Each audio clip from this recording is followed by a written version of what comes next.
এটা থেকে আমার থেকে ভালো আপনারা সাক্ষী যে এই সংগঠনটাকে, এই যে ঢাকার মধ্যে এই সংগঠনটাকে এত দূর পর্যন্ত নিয়ে আসার পিছনে আমার সাথে যিনি ছায়া সঙ্গী হয়ে আছেন উনি আর কেউ না, আমাদের এই সাধারণ সম্পাদক। তো এই জন্য আমি আমি মাঝে মধ্যে আমি বলি এই ব্যক্তিটার কি কোনো কাজকর্ম নাই।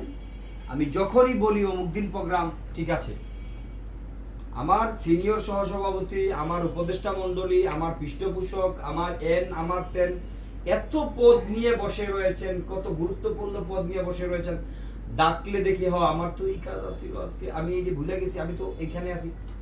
ভাই আমি তো টাকার জন্য ডাকি নাই, আসেন টাকা দেন।